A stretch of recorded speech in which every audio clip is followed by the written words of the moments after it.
दोस्तों आज हम लेके आए हैं सब्जेक्ट्स एंड ऑब्जेक्ट। ग्रामर के बहुत से कंसेप्ट्स के अंदर सब्जेक्ट एंड ऑब्जेक्ट बहुत ज्यादा मैटर करता है, तो आज हम उसको डिटेल में समझेंगे और दोनों का डिफरेंस भी समझेंगे और मैं ट्राई करूंगी कि आपको ये दोनों कॉन्सेप्ट एकदम क्लियर हो जाए। तो चलिए शुरू करते हैं। तो चलिए समझते हैं सबसे पहले सब्जेक्ट को। तो सब्जेक्ट क्या होता है? सब्जेक्ट की डेफिनेशन होती है doer of any action. Object की डेफिनेशन होती है receiver of any action and action यानी कि एक्टिविटी वी आर डूइंग।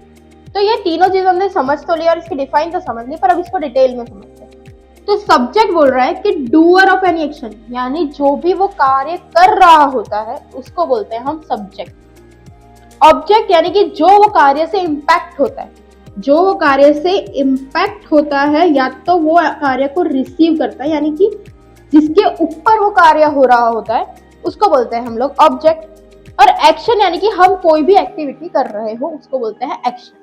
ये डिफरेंस समझना बहुत ही इंपॉर्टेंट है बिकॉज लोग ऑब्जेक्ट और एक्शन में हमेशा कंफ्यूज ही रहते हैं। तो वो मैं एक एग्जांपल के साथ समझाऊंगी ताकि आपको और भी क्लियर हो। तो झरना is dancing on the floor. तो सबसे पहले काम कर कौन रहा है? झरना। तो ये हुई हमारी सब्जेक्ट। कहाँ वो डांस कर रही है यानी रिसीवर क्या है उसका? तो वो है फ्लोर।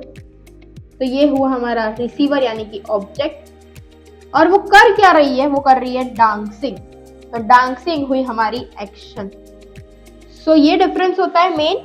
सब्जेक्ट यानी जो कर रहा है, ऑब्जेक्ट यानी कि जिस पे हो रहा है या तो जो वो चीज को रिसीव कर रहा है, एंड एक्शन यानी कि जो हम कार्य कर रहे होते हैं, जो वो सब्जेक्ट कार्य कर रहा होता है उसको एक्शन में।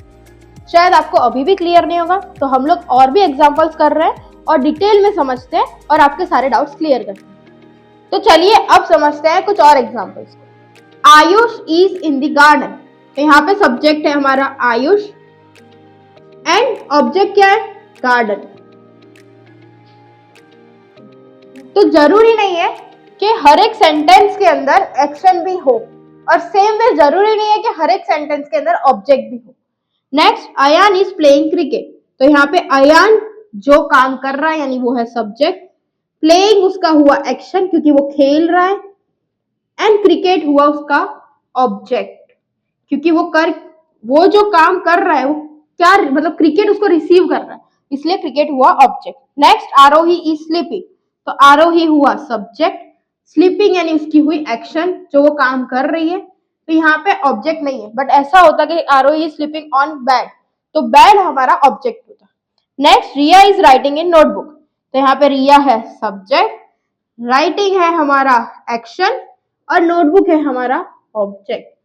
तो सब्जेक्ट वो होता है जो काम कर रहा होता है, ऑब्जेक्ट वो होता है जो काम को रिसीव करता है यानी जिसके ऊपर काम हो रहा होता है, और जो भी हम एक्टिविटी करते हैं वो सब्जेक्ट और ऑब्जेक्ट के बीच में वो होती है action. So this is all about subject and object.